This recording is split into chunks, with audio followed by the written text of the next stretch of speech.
السلام علیکم ورحمۃ اللہ وبرکاتہ۔ الحمد للہ رب العالمین والصلاة والسلام علی خیر خلقہ محمد وعلی آلہ وصحبہ اجمعین ومن تبعہم بإحسان الی یوم الدین، اما بعد۔ اعوذ باللہ من الشیطان الرجیم، بسم اللہ الرحمن الرحیم۔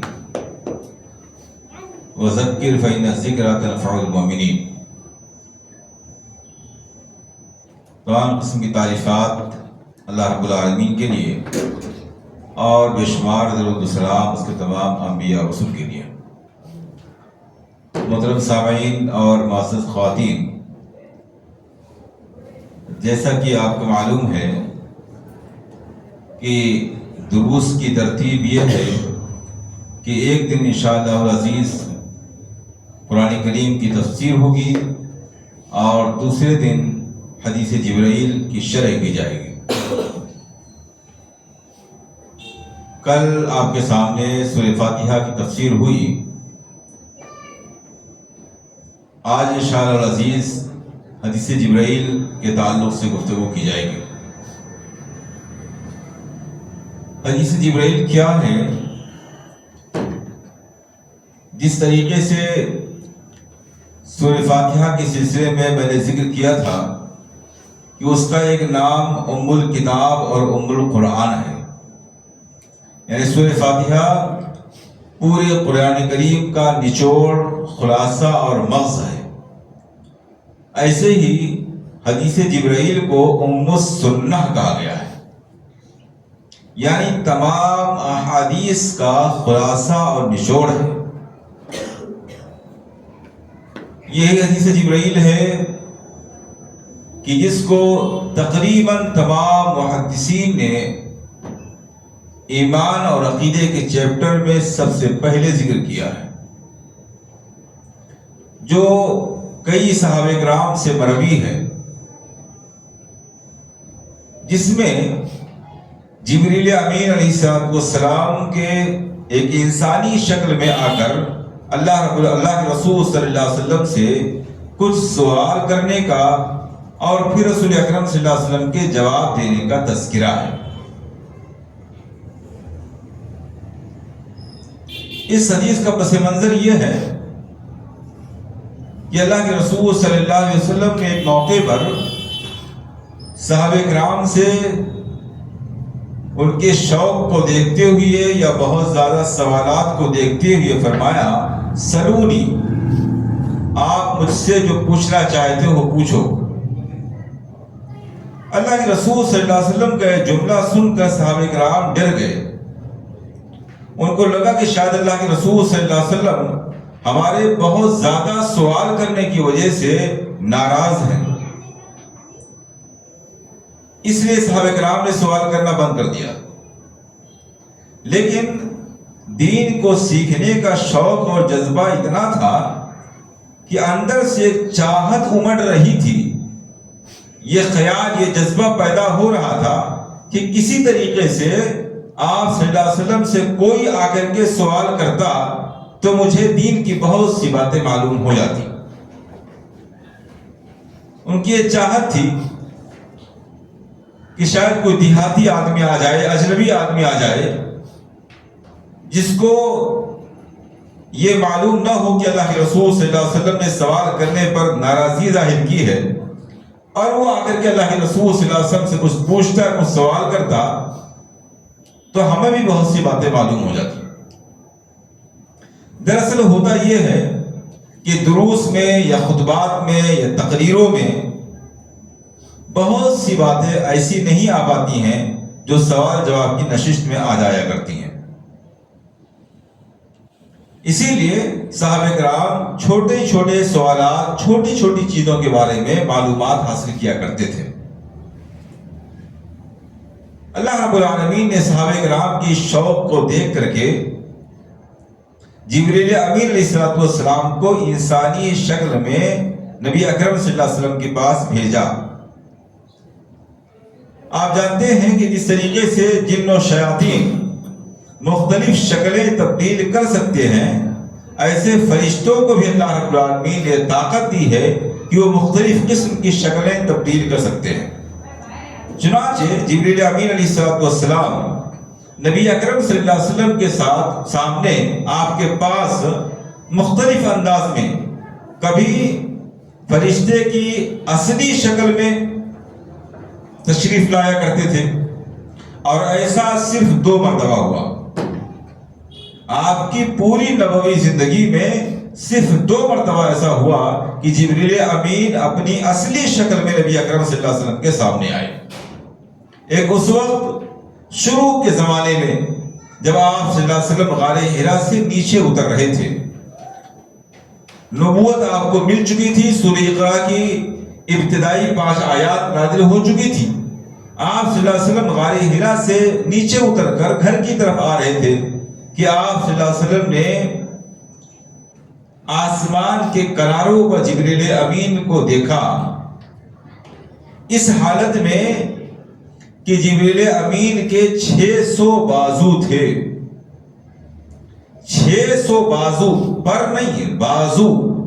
ایک پرندے کے 2 بازو ہوتے ہیں، دونوں سائڈ کے بازو، ایسے 600 بازو تھے جبریل امین کے، اور جن کی وسعت کا، لمبائی کا، بڑے ہونے کا عالم یہ تھا کہ آپ صلی اللہ علیہ وسلم نے جب آسمان پر نظر دوڑائی تو آپ کو آسمان کے پورے کنارے پر آسمان کی جگہ صرف جبریل امین علیہ السلام نظر آ رہے تھے۔ اس سے فرشتوں کی جسامت، ان کا قد و قامت ڈیل ڈول معلوم ہوتا ہے، اور خاص طور سے جبریل امین علیہ السلام جو فرشتوں کے سردار ہیں، اس لیے کہ سب سے اہم کام ان کے ذمہ ہیں، ان کی جسامت معلوم ہوتی ہے۔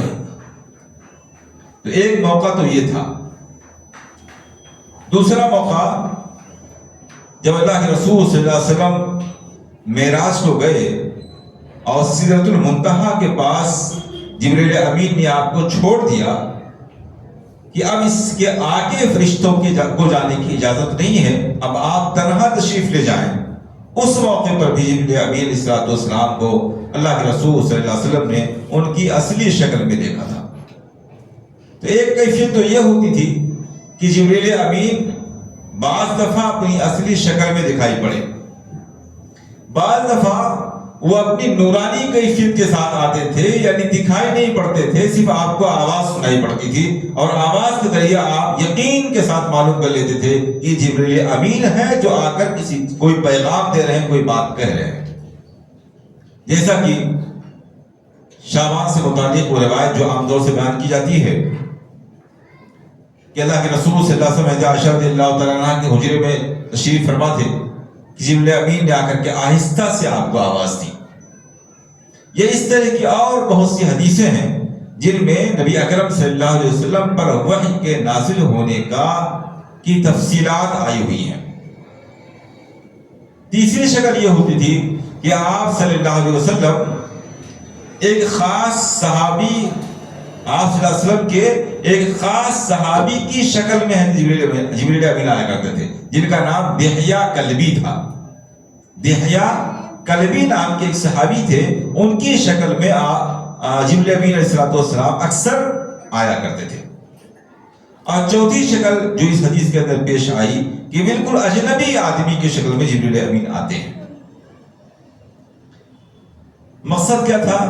آ کر کے آپ صلی اللہ علیہ وسلم سے کچھ سوالات کریں تاکہ صحابہ کرام کو دین کی باتیں معلوم ہو جائیں۔ اس سے صحابہ کرام کا دین سیکھنے کا جذبہ معلوم ہوتا ہے، کتنے شوقین تھے، کتنا زیادہ ان کے اندر دین کو حاصل کرنے کا جذبہ اور شوق تھا کہ اللہ رب العالمین نے ان کے جذبے اور شوق کو دیکھتے ہوئے جبریل امین کو ایک اجنبی شکل و صورت کے ساتھ بھیجا تاکہ جا کر کے آپ سوال کیجئے اور صحابہ کرام کو اس سوال کے ذریعہ بہت سی دین کی باتوں کا علم ہو جائے۔ اسی طرح یہ بات بھی معلوم ہوتی ہے کہ انسان کو بہت زیادہ سوالات کرنے سے پرہیز کرنا چاہیے۔ جیسا کہ میں نے ذکر کیا، جب صحابہ کرام نے بہت زیادہ سوالات کیے تو ایک دن اللہ کے رسول صلی اللہ علیہ وسلم نے فرمایا سلونی، جو مجھ سے پوچھنا چاہے تو پوچھ لو۔ حالانکہ آپ صلی اللہ علیہ وسلم دنیا میں تشریف ہی اس لیے لائے تھے کہ لوگ سوال کریں، آپ صلی اللہ علیہ وسلم لوگوں کو دین کی باتیں بتائیں۔ قرآن بھی ہم کو اسی بات کی تعلیم دیتا ہے، فَاسْأَلُوا أَهْلَ الذِّكْرِ إِن كُنتُمْ لَا تَعْلَمُونَ۔ اگر آپ کو علم نہیں ہے تو آپ اہل علم سے معلوم کر لیں، سوال کر لیں۔ تو سوال کرنا جائز ہے، درست ہے، لیکن سوال کرنے کے بھی کچھ آداب ہیں، اس کی بھی کچھ حدود ہیں، کچھ دائرے ہیں۔ اس دائرے سے آگے بڑھ کر کے سوال کرنا ایک معیوب بات ہے، عیب کی بات ہے۔ دائرہ اس کا کیا ہے؟ پہلی بات تو یہ کہ سوال اخلاص اور عمل کی نیت کے ساتھ ہو۔ جس سے آپ سوال کر رہے ہیں اس کا امتحان لینے کی غرض سے، جانچنے پرکھنے کی نیت سے نہ، پہلی چیز۔ دوسری چیز، جو واقعہ پیش آ گیا ہے اس کے بارے میں سوال کیا جائے، فرضی اور خیالی معاملات بنا کر کے سوالات نہ کیے جائیں۔ بعض دفعہ کوئی معاملہ پیش نہیں آتا ہے، انسان یوں ہی خیالی سوال کرے، اگر ایسا ہو جائے تو کیا کرے، جبکہ ایسا ہوتا نہیں ہے۔ اسی لیے بعض سلف کے سلسلے میں آتا ہے کہ جب ان سے کوئی سوال کیا جاتا تھا تو پوچھتے تھے اوقع ھذا، کیا یہ معاملہ پیش آیا ہے، ایسا معاملہ پیش آیا ہے؟ اگر پیش آیا ہے تو ٹھیک ہے، اس کا جواب دیتے تھے۔ اگر ایسا معاملہ پیش نہیں آیا تو جواب نہیں دیتے تھے، پیش آئے تو پھر آ کے سوال کرنا۔ تیسری چیز یہ ہے کہ سوال کرنے میں آداب کا خیال رکھنا چاہیے۔ آداب کے خیال سے مراد یہ ہے کہ آپ جس سے سوال کر رہے ہیں وہ عالم ہے، وہ مفتی ہے، وہ محدث ہے، وہ کچھ اور ہے جس کو اللہ رب العالمین نے علم کی دولت سے نوازا ہے، اور عالم کی تعظیم اللہ کی تعظیم کا حصہ ہے۔ اس سے بڑی فضیلت ایک عالم کی نہیں ہے۔ یہ حدیث کے الفاظ، عالم کی تکریم اور تعظیم اللہ کی تعظیم کا حصہ ہے۔ اس کا معنی یہ ہوا کہ جو آدمی عالم کی تعظیم و تکریم نہیں کرتا ہے وہ گویا اللہ رب العالمین کی تعظیم و تکریم نہیں کرتا ہے۔ اس لیے کہ عالم اس لیے اس کی عزت ہے کہ اس کے پاس اللہ اس کے رسول کا علم ہے، نہ کہ اس لیے کہ وہ ایک انسان ہے۔ انسان ہونے کے اعتبار سے سب برابر ہیں، فضیلت تو اس کو حاصل ہوئی ہے اس مناسبت سے کہ اس کے پاس اللہ اس کے رسول کے علوم کا، دین کا علم حاصل ہے۔ اس لیے اس سے سوال کرتے وقت آداب کا لحاظ رکھا جائے، مؤدب انداز میں تہذیب کے ساتھ سوالات کیے جائیں۔ سوال نہ بھی جواب نہ بھی سمجھ میں آئے تب بھی انسان کو صبر و تحمل سے کام لینا چاہیے، الجھاؤ یا بحث کی نوبت نہیں آنی چاہیے۔ اگر ان تمام حدود کا خیال رکھا جائے تو سوال کرنے میں کوئی حرج کی بات نہیں ہے۔ میں نے ذکر کیا کہ یہ حدیث جبرائیل اکثر محدثین نے اس کو اپنی کتابوں میں جگہ دی ہے۔ بخاری، مسلم، ابو داؤد، نسائی، ترمذی، ابن ماجہ، اکثر محدثین نے حدیث اس طریقے سے ہے کہ حدثنی ابی عمر بن الخطاب، عبداللہ بن عمر رضی اللہ تعالیٰ عنہ کہتے ہیں کہ میرے والد عمر بن خطاب رضی اللہ تعالیٰ عنہ نے مجھ سے حدیث بیان کی۔ یہ چین ہے، سند ہے۔ قال بینما نحن عند رسول اللہ صلی اللہ علیہ وسلم ذات یوم، وہ بیان کرتے ہیں کہ ایک دن جب کہ ہم لوگ نبی اکرم صلی اللہ علیہ وسلم کے ساتھ بیٹھے ہوئے تھے، آپ صلی اللہ علیہ وسلم کے ساتھ بیٹھے ہوئے تھے۔ آپ کا معمول یہ تھا کہ آپ صلی اللہ علیہ وسلم اکثر صحابہ کرام کے ساتھ بیٹھ جایا کرتے تھے۔ اگر کوئی سوال ہوتا تھا، کوئی مسئلہ ہوتا تھا، کوئی معاملہ ہوتا تھا تو آپ بیٹھ کر کے ڈسکس کرتے تھے، اس پر گفتگو کرتے تھے، یا صحابہ کرام آپ سے سوالات کرتے تھے۔ بلکہ صحابہ کرام نے اس کے لیے باقاعدہ آپس میں باریاں بنائی ہوئی تھی۔ آپ صلی اللہ علیہ وسلم نے دین سکھانے کے لیے کوئی درس کا نظام نہیں بنا رکھا تھا کہ بھئی فجر کے بعد درس ہوگا، یا عشاء کے بعد یا عصر کے بعد درس ہوگا، اور اتنی دیر کا درس ہوگا، ایسا کچھ، یا اس ٹاپک پہ درس ہوگا، ایسا کوئی نظام نہیں بنا رکھا تھا اللہ کے رسول صلی اللہ علیہ وسلم نے۔ آپ کا تو چلتا پھرتا درس ہوتا تھا، آپ جو بول رہے ہیں وہ سب درس ہے، وہ سب حدیث ہے، وہ سب دین ہے۔ تو اس لیے صحابہ کرام آپ صلی اللہ علیہ وسلم کے گرد بیٹھے ہوتے تھے، اور اس بات کا شوق رکھتے تھے کہ زیادہ سے زیادہ وقت آپ کے پاس گزارا جائے تاکہ آپ کی زبان مبارک سے جو بات نکلے وہ دین کی بات ہوگی، حدیث کی بات ہوگی، ہم کو معلوم ہو جائے۔ یہی عمر بن خطاب رضی اللہ تعالیٰ عنہ ہے، ان کا بیان ہے کہ میں نے اپنے پڑوسی کے ساتھ یہ معاہدہ کر رکھا تھا کہ ایک دن آپ کاروبار پر جائیں گے اور میں رسول اکرم صلی اللہ علیہ وسلم کے پاس دن بھر رہوں گا، اور دوسرے دن میں کام کے لیے جاؤں گا اور آپ دن بھر رہیں گے، اور جو رسول اکرم صلی اللہ علیہ وسلم کے پاس رہے گا وہ دن بھر کی سنی ہوئی باتیں آ کر کے دوسرے ساتھی کو بتائے گا۔ اس سے صحابہ کرام کا اہتمام، ان کی توجہ معلوم ہوتی ہے۔ یہ معمولی قسم کی قربانی نہیں ہے کہ ایک آدمی کاروبار کے لیے اس طریقے سے تقسیم کر دے، دنوں کو تقسیم کر دے۔ ایک دن آپ جائیں گے، آپ سب لوگ کاروباری ہیں، آپ جانتے ہیں کہ کاروبار کرنے والا آدمی ایک دن جائے دوسرے دن نہ جائے بہت بڑا فرق پڑ جاتا ہے، لیکن یہ سب تمام قسم کے نقصانات کا سامنا کرنے کے باوجود، جاننے کے باوجود، انہوں نے دین کو سیکھنے کا شوق اپنے اندر یہ پیدا کیا تھا کہ آپس میں باریاں بنا رکھی تھی۔ انہی کے شوق، انہی کی دلچسپی کا نتیجہ ہے کہ آج نبی اکرم صلی اللہ علیہ وسلم کے ایک ایک لمحے کی تفصیلات ہماری نظروں کے سامنے ہیں۔ سیرت کی کتابوں کو پڑھ کر، حدیث کی کتابوں کو پڑھ کر ایسا لگتا ہے جیسے ہم نبی اکرم صلی اللہ علیہ وسلم کو اپنی آنکھوں سے دیکھ رہے ہیں۔ آپ وضو کیسے کر رہے ہیں، آپ نماز کیسے پڑھ رہے ہیں، آپ کیسے چل رہے ہیں، آپ کیسے بات کر رہے ہیں، آپ کیسے مسکرا رہے ہیں، آپ کیسے لیٹے ہوئے ہیں، ایک ایک کیفیت سے صحابہ کرام نے نقل کیا ہے۔ یہ ان کی قربانیوں کا نتیجہ ہے، ان کی قربانی کے نتیجے میں دین ہم تک پہنچا ہے۔ اب قربانی، ہماری قربانی کی ضرورت ہے اگر ہم یہ چاہتے ہیں کہ یہ دین ایسے ہی ہماری اگلی نسلوں تک پہنچے۔ اگر ہم نے قربانی نہیں دی تو یہ دین ہم سے آگے والی نسلوں تک پہنچنے میں بڑی پریشانیوں کا سامنا ہو جائے گا۔ تو حضرت عمر بن خطاب رضی اللہ تعالیٰ عنہ کہتے ہیں کہ ہم لوگ ایک دن اللہ کے رسول صلی اللہ علیہ وسلم کے پاس بیٹھے ہوئے تھے، اطلع علینا رجل شدید بیاض الثیاب، کہ اچانک ایک آدمی اپنے قدموں سے چلتا ہوا ہم کو نظر آیا، پیدل چلتا ہوا دکھائی پڑا۔ اچانک کا معنی کیا ہے؟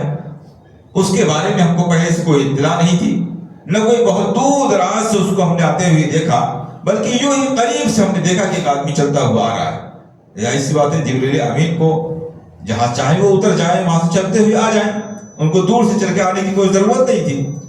اچانک سیدھے اللہ کے رسول صلی اللہ علیہ وسلم کے پاس آ جاتے تو لوگوں کو معلوم ہو جاتا کہ کوئی فرشتہ ہے، اور اس حقیقت کو چھپانا چاہتے تھے۔ ایک عام آدمی کی شکل میں آ رہے تھے، ایک دیہاتی کی شکل میں آ رہے تھے، تاکہ آ کر کے کچھ سوال کریں اور آپ صلی اللہ علیہ وسلم اس کا جواب دے، صحابہ کرام کو دین کا علم حاصل ہو جائے۔ تو کہ اس طرح علینا رجل، کہ اچانک ایک آدمی ہم کو چلتا ہوا دکھائی پڑا، شدید بیاض الثیاب، جو انتہائی سفید کپڑوں میں ملبوس تھا، بہت صاف ستھرے کپڑوں والا تھا۔ دوسری روایتوں میں آتا ہے کہ اس کے کپڑے میں کسی طرح کا کوئی داغ دھبا میل کچیل کچھ نہیں تھا۔ شدید سواد الشعر، اور انتہائی کالے بالوں والا تھا۔ لا یرا علیہ اثر السفر، اس پر نہ تو سفر کے نشانات دکھائی پڑ رہے تھے، ولا یعرفہ منا احد، اور نہ ہی ہم میں سے کوئی اس کو پہچانتا تھا۔ یہاں تک تو بات ٹھیک ہے کہ اس پر سفر کے نشانات دکھائی نہیں پڑ رہے تھے، لیکن ہم میں سے کوئی نہیں پہچانتا تھا۔ یہ بات عمر فاروق رضی اللہ عنہ کو کیسے معلوم ہوئی؟ اس کی وضاحت دوسری روایت میں آتی ہے کہ جب وہ آدمی اس شکل و صورت کے ساتھ آیا تو صحابہ کرام جو وہاں بیٹھے ہوئے تھے وہ سب ایک دوسرے کو دیکھنے لگے، بھئی کون ہے یہ؟ اشارے میں کون ہے یہ؟ لیکن ہر ایک کی طرف سے اشارے میں انکار آ رہا تھا کہ کوئی نہیں جانتا یہ اس کو۔ اس اشارے کی بنیاد پر کہہ رہے ہیں لا یعرفہ منا احد، ہمیں سے کوئی اس کو نہیں جانتا تھا، یعنی تعجب ظاہر کر رہے ہیں۔ اگر آدمی مسافر تھا، باہر سے آ رہا تھا، تو اس پر سفر کے نشانات ہونے چاہیے۔ اس زمانے میں جو لوگ سفر کرتے تھے، دھول گرد مٹی ان کے چہرے پر، ان کے بالوں پر، ان کے کپڑوں پر لگی ہوئی ہوتی تھی، تھکاوٹ ظاہر ہوتی تھی، تھکان معلوم پڑتی تھی۔ یہاں نہ تھکان معلوم پڑ رہی ہے، نہ بال پر کوئی دھول گرد ہے، نہ کپڑا کوئی میلا کچیلا، بالکل صاف ستھرے کپڑوں کے ساتھ، بالکل کالے سیاہ بالوں کے ساتھ آ رہا ہے وہ شخص۔ مسافر تو ہو نہیں سکتا، وہ سفر کر کے آنے والے اس حالت میں تو ہوگا نہیں، پھر وہ یہیں کا کوئی آدمی ہونا چاہیے۔ اگر یہاں کا کوئی آدمی ہے تو کسی نہ کسی کو تو پہچاننا چاہیے تھا. ہم میں سے کوئی اس کو پہچانتا بھی نہیں ہے کہ وہ مقیم ہے، مدینہ کا رہنے والا ہے، اور نہ ہی باہر کا آدمی معلوم پڑ رہا ہے، کیونکہ باہر کا ہوتا سفر کر کے آتا تو اس میں سفر کے نشانات ہوتے. تو اس کو دیکھ کر صحابہ کرام کے اندر ایک تعجب کی کیفیت پیدا ہوئی، حیرت ہوئی، کیسا آدمی ہے یہ؟ سب کچھ حیرت اور تعجب صحابہ کرام کو ایکٹیو کرنے کے لیے تھا. اگر ایک عام آدمی آتا جس کو لوگ پہچان رہے ہوتے تو شاید اتنی زیادہ توجہ نہ ہوتی جتنی توجہ اب پیدا ہو گئی کہ کیسا آدمی ہے، بالکل اجنبی آدمی ہے اور عجیب قسم کا آدمی ہے، نہ سفر کی تھکان ہے، نہ کوئی میل کچیل ہے اور نہ کوئی پہچانتا ہے. سب کی توجہ اس کی طرف ہو گئی. حتیٰ جلس الی نبی صلی اللہ علیہ وسلم، یہاں تک کہ وہ نبی اکرم صلی اللہ علیہ وسلم کے پاس بیٹھ گیا. بات دوسری روایات میں آتا ہے کہ جب وہ آ رہا تھا تو شہد کی مکھی کی بھنبھناہٹ جیسی کچھ آواز سنائی پڑ رہی تھی. یہاں تک کہ جب وہ قریب آیا تو اس نے اللہ کے رسول صلی اللہ علیہ وسلم کو سلام کیا. اب روایت میں دو قسم کے الفاظ ہیں. بعض روایت میں آتا ہے کہ اس نے کہا السلام علیکہ یا محمد صلی اللہ علیہ وسلم، یعنی آپ صلی اللہ علیہ وسلم کو یا رسول اللہ نہیں کہا. اور بعض روایتوں میں آتا ہے کہ یا رسول اللہ کہا. واقعہ ایک ہی ہے، صحابہ نے اس کو اپنے اپنے الفاظ میں بیان کر دیا ہے. محدثین نے لکھا ہے کہ زیادہ درست بات یہی ہے کہ انہوں نے آپ صلی اللہ علیہ وسلم کو یا محمد کہہ کر کے ہی سلام کیا تھا، حالانکہ یہ عام آداب کے خلاف ہے.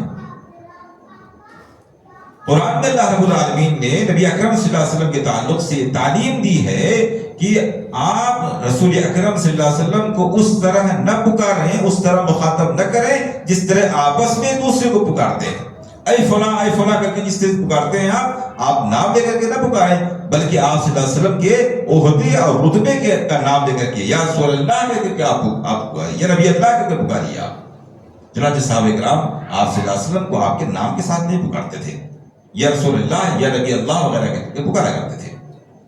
لیکن وہ آدمی یہ ظاہر کرنا چاہتا تھا کہ میں دین سے بالکل ناواقف ہوں، دیہاتی آدمی ہوں، مجھے آداب طور طریقے کچھ نہیں آ رہے ہیں، اس لیے اس نے آ کر کے سیدھا یا محبت دے کر کے آپ صلی اللہ علیہ وسلم کو پکارا.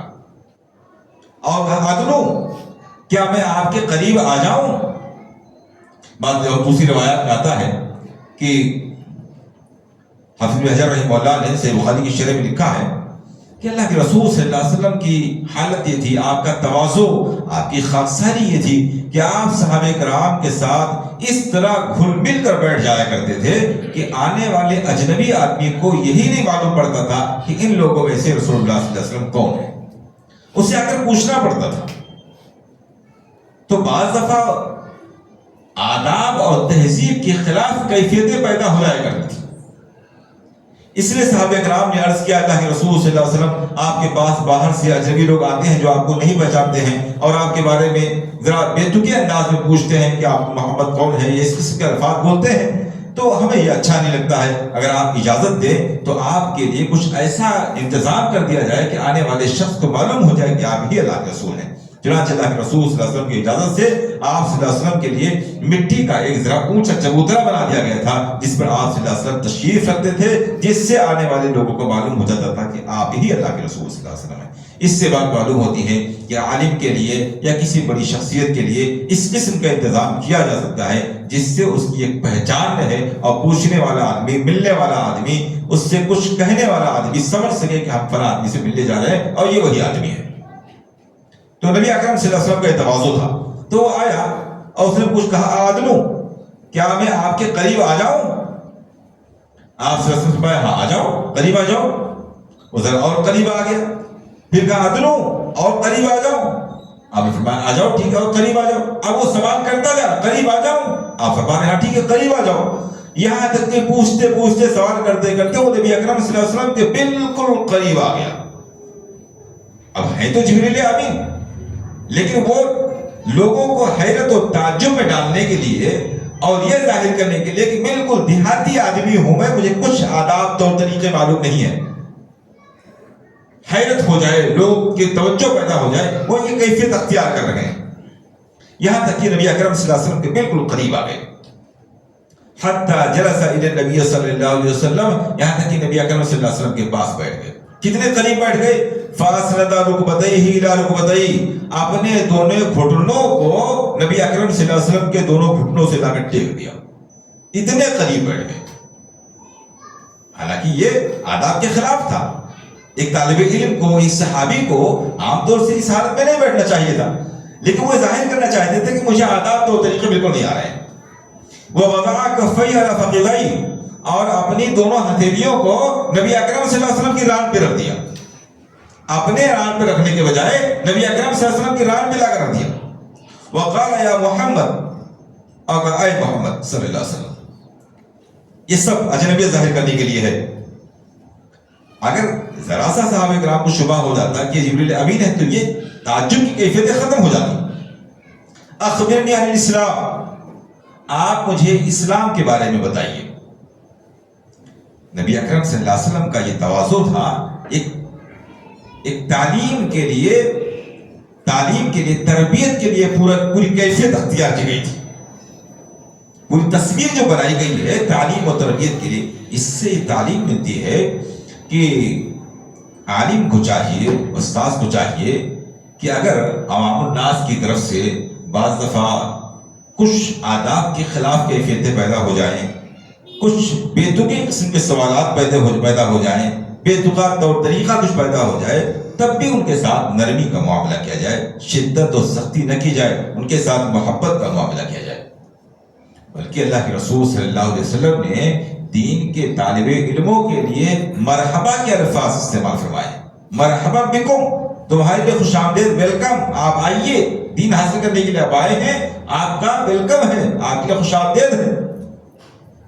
اخبرنی عن الاسلام، آپ مجھے اسلام کے بارے میں بتائیے. اسلام کے بارے میں بتائیے یعنی اسلام کی تفصیلات بتائیے. فقال رسول اللہ صلی اللہ علیہ وسلم علیہ السلام ان تشهد ان لا الہ الا اللہ وان محمد رسول اللہ. تو آپ صلی اللہ علیہ وسلم نے بتانا شروع کر دیا.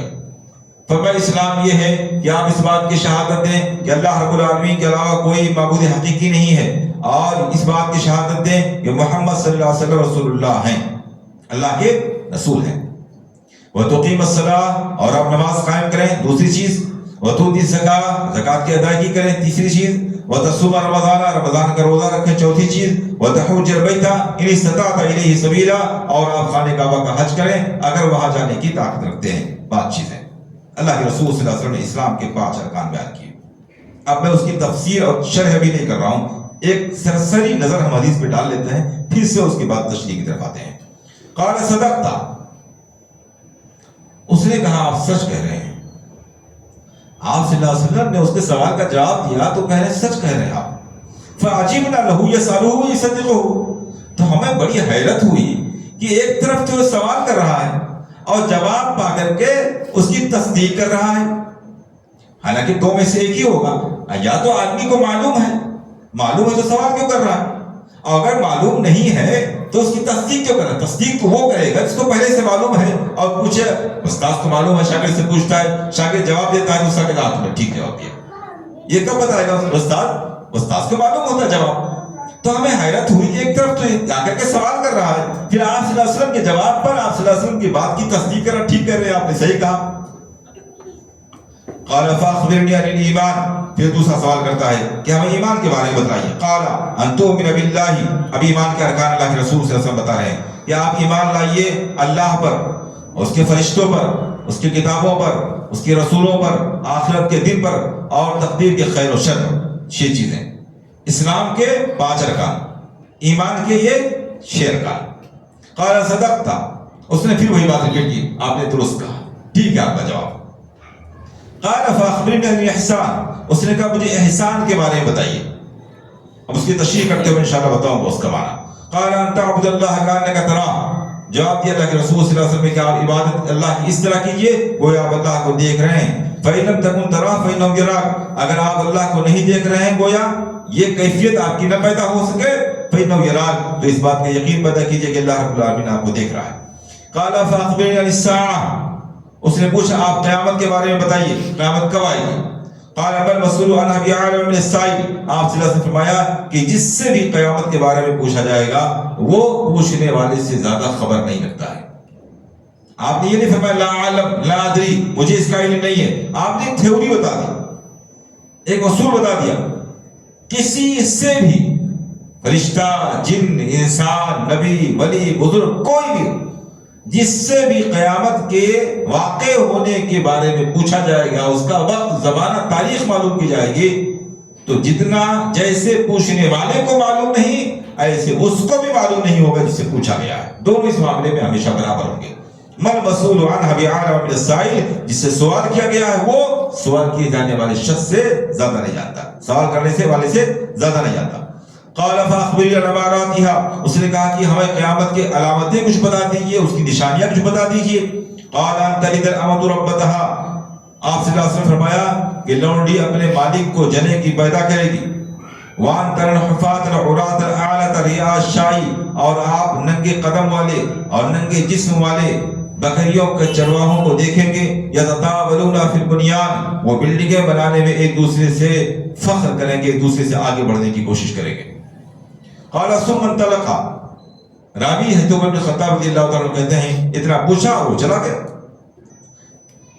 فلبثت مليا، کچھ دنوں تک میں ٹھہرا رہا، یعنی میں نے اللہ کے رسول صلی اللہ علیہ وسلم سے اس تعلق سے کوئی سوال نہیں کیا. بعض دوسری روایات میں آتا ہے کہ مجلس ختم ہو گئی اور عمر بن خطاب رضی اللہ تعالیٰ بھی وہاں سے اٹھ کے چلے گئے. یہ بات اتنی ہوئی اور جبریل امین چلے گئے تو صحابہ کرام بھی گھر گئے. لیکن کچھ دنوں کے بعد، 2 3 4 کچھ دنوں کے بعد اللہ کے رسول صلی اللہ علیہ وسلم نے مجھ سے پوچھا یا عمر اتدری من السائل، اے عمر تمہیں معلوم ہے کہ وہ سوال کرنے والا کون تھا جو فلاں دن آیا تھا پوچھ رہا تھا؟ آپ کو معلوم ہے کون تھا؟ قلت اللہ ورسولہ اعلم، میں نے کہا کہ اللہ اس کے رسول صلی اللہ علیہ وسلم زیادہ جاننے والے ہیں. آپ تمام حدیث میں صحابہ کرام کا یہی جواب سنیں گے، اللہ اس کے رسول زیادہ جاننے والے ہیں. یہاں تک کہ جواب معلوم ہونے کے باوجود صحابہ کرام یہی جواب دیتے تھے. اب حجۃ الوداع کی حدیث سن دیکھیے، اللہ کے رسول صلی اللہ علیہ وسلم صحابہ کرام سے پوچھتے ہیں کہ یہ کون سا شہر ہے. اب حج کے دوران کسی حاجی سے پوچھا جائے کہ آپ کس شہر میں ہیں، کیا اسے معلوم نہیں ہوگا؟ کیونکہ حج تو مکہ ہی میں ہوتا ہے نا، یہ جو سب کو معلوم ہوگا. اور پھر وہ تو مکی لوگ تھے، مکے کے رہنے والے لوگ تھے، مہاجرین تھے، ان کو کیوں نہیں معلوم ہوگا؟ لیکن جواب کیا دے رہے ہیں؟ اللہ ورسولہ اعلم. آپ نے پوچھا مہینہ کون سا ہے، اب حاجی کو کیسے نہیں معلوم ہوگا کون سا مہینہ؟ حج تو ایک ہی مہینے میں ہوتا ہے نا، ذوالحجہ کے مہینے میں ہوتا ہے نا. لیکن صحابہ کرام نے کیا کہا؟ اللہ ورسولہ اعلم. اسے دن کون سا ہے؟ 10ویں تاریخ تھی، سب کو پتا تھا، قربانی کا دن تھا، بتا سکتے تھے، نہیں کہا اللہ ورسولہ اعلم. کیوں؟ اس میں اللہ کے رسول صلی اللہ علیہ وسلم نے گویا اس طریقے سے صحابہ کرام کی تربیت فرمائی تھی کہ جب کوئی بڑے علم والا آدمی بات کر رہا ہو، سوال کر رہا ہو، تو جو کچھ معلوم ہے اسے بھی بیان نہ کر کے اس سے کچھ اور زیادہ سننے کی کوشش کیجیے. اب اس وقت آپ بولنے کے بجائے اپنے کانوں کا استعمال کریں، سننے کی کوشش کیجیے، آپ کے علم میں اضافہ ہوگا. ہمارے یہاں اکثر یہ بڑی خامی پیدا ہو جاتی ہے، اور عموماً یہ دیکھنے میں آتا ہے کہ اگر کسی مجلس میں چند لوگ بیٹھے ہوئے ہیں، ان میں علماء بھی موجود ہیں، عوام بھی موجود ہیں، کوئی آدمی آگے سوال کرتا ہے، یہ مجلس میں کوئی سوال چھڑ جاتا ہے، عالم بعد میں بولتا ہے، عالم کی زبان سے آواز بعد میں نکلتی ہے، عوام پہلے جواب دینا شروع کر دیتی ہے. بارہا یہ کیفیت سامنے آئی ہے، دیکھا گیا ہے. تو علم کو جو کچھ علم ہے وہ چیز اس کو سنبھال کر رکھنا اور دوسرے سے ہمیشہ زیادہ سے زیادہ علم حاصل کرنے کا شوق اپنے اندر رکھنا، یہ بہت ضروری ہے. اس لیے صحابہ کرام کیا کہتے تھے؟ اللہ رسول اللہ، جاننے کے باوجود، یہاں تو جانتے بھی نہیں تھے، جاننے کے باوجود کیا کہتے تھے؟ اللہ رسول اعلم، اللہ اس کے رسول صلی اللہ علیہ وسلم زیادہ جاننے والے. صحابہ کرام کی علم کی گہرائی بھی معلوم ہوتی ہے، وہ یہ نہیں کہتے تھے لا ادری، مجھے نہیں معلوم ہے، کیونکہ بعض دفعہ جواب معلوم ہوتا تھا، اب وہ کہتے مجھے نہیں معلوم، تو جھوٹ ہو جاتا، غلط ہو جاتا. لیکن جملہ ایسا ان کے ذہنوں میں تھا، سب ایک ہی جملہ بول رہے ہیں، اللہ رسول عالم، اللہ رسول عالم، سب ایک ہی جملہ بول رہے ہیں. کیا مطلب ہے؟ میں جو کچھ جانتا ہوں اللہ اس کے رسول کا علم مجھ سے زیادہ ہے. جب اللہ اس کے رسول کا علم مجھ سے زیادہ ہے تو مجھ سے سوال کرنے کے بجائے اللہ کے رسول صلی اللہ علیہ وسلم خود ہی بیان فرما دیں کیا ہے. ہمارے علم میں کوئی نقص ہے، کوئی کمی ہے، کچھ کوتاہی ہے تو دور ہو جائے گی، ہماری معلومات بڑھ جائے گی. عمر فاروق رضی اللہ عنہ کہتے ہیں کہ میں نے کہا اللہ رسول عالم. قال اللہ کے رسول صلی اللہ علیہ وسلم نے ارشاد فرمایا فَإِنَّهُ جِبْرِيلُ أَتَاكُمْ يُعَلِّمُكُمْ دِينَكُمْ، یہ جبریل امین تھے جو تمہارے پاس تمہارا دین سکھانے کے لیے آئے تھے۔ اس سے اس حدیث کی اہمیت معلوم ہوتی ہے کہ اللہ کے رسول صلی اللہ علیہ وسلم نے فرمایا یہ دین سکھانے کے لیے آئے تھے۔ جو اس میں سوال و جواب ہے یہ گویا کل دین ہے، کل دین ہے۔ اگر اس کی صحیح تشریح کی جائے تو واقعی کل دین ہے۔ آپ اندازہ کیجئے ایمان کے 6 ارکان ہیں، اس کی تفسیر توضیح یا عقیدے کا سارا چیپٹر آ گیا۔ اسلام کے 5 ارکان ہیں نماز سے لے کر کے حج تک، اگر ہر ایک کی ساری تفصیل پر گفتگو کی جائے تو اسلام کے اعمال کے جتنے بھی اہم ارکان تھے سب کے سب اس میں آ گئے۔ اس لیے اس کو اللہ کے رسول صلی اللہ علیہ وسلم نے کل دین کہا ہے، جس سے اس حدیث کی اہمیت معلوم ہوتی ہے۔ اگر آدمی اس حدیث کو صحیح طریقے سے پوری تفصیلات کے ساتھ سیکھ لے تو گویا اس نے کل دین سیکھ لیا ہے۔ اب اس کے بعد بہت چند چیزیں اس کے ذہن سے نکل جائیں گی، اس سے خارج ہو جائیں گی، ورنہ زیادہ تر دین کا حصہ وہ سمجھ چکا ہوگا، عقیدے سے متعلق بھی اور اعمال و عبادات سے متعلق بھی۔ دوسری بات، جبریل امین سکھانے کے لیے تو آئے نہیں تھے، وہ تو آ کے سوال کر رہے تھے، اور اللہ کے رسول صلی اللہ علیہ وسلم فرما رہے ہیں کہ یہ تم کو دین سکھانے کے لیے آئے تھے۔ اس کا معنی کیا ہوا؟ اگر کسی محفل میں ایسے لوگ بیٹھے ہوئے ہیں جو سوال کرنے سے جھجک محسوس کر رہے ہیں، نئے لوگ ہیں، جس معاشرے سے وہ آئے ہیں اس میں سوال کا ماحول نہیں ہے، تو پرانے لوگوں کو، مانوس لوگوں کو چاہیے کہ وہ ایسے سوالات کریں جس سے لوگوں کے علم میں اضافہ ہو جائے۔ یہ سوال کرنا بھی اپنے آپ میں علم سکھانا ہے۔ اس کو سوال کریں گے تو اس کا جواب آئے گا، تو یہ سوال گویا جواب کا سبب ہو گیا، دین کو سکھانے کا سبب اور ذریعہ ہو گیا۔ جبریل امین نے دین سکھایا نہیں تھا اس میں، بلکہ دین سکھانے کا سبب بنے تھے۔ سوال کیا تھا نا، تو دین سکھانے کا سبب بنے تھے، اس لیے اللہ کے رسول صلی اللہ علیہ وسلم فرمایا کہ جبریل امین تمہارے پاس دین سکھانے کے لیے آئے تھے۔ بہرحال یہ حدیث اپنے آپ میں بہت ہی اہم ہے۔ اب میں انشاءاللہ مزید اگلے دروس میں ایک ایک کر کے اس کی تشریحات آپ کے سامنے رکھنے کی کوشش کروں گا۔ اللہ رب العالمین سے دعا ہے کہ ہمیں کتاب و سنت کو صحیح معلوم سننے سمجھنے، اس پر عمل کرنے، اس کے تقاضوں کو پورا کرنے کی توفیق نصیب فرمائے۔ آمین وآخر دعوانا ان الحمد للہ رب العالمین۔ کوئی سوال وغیرہ ہو تو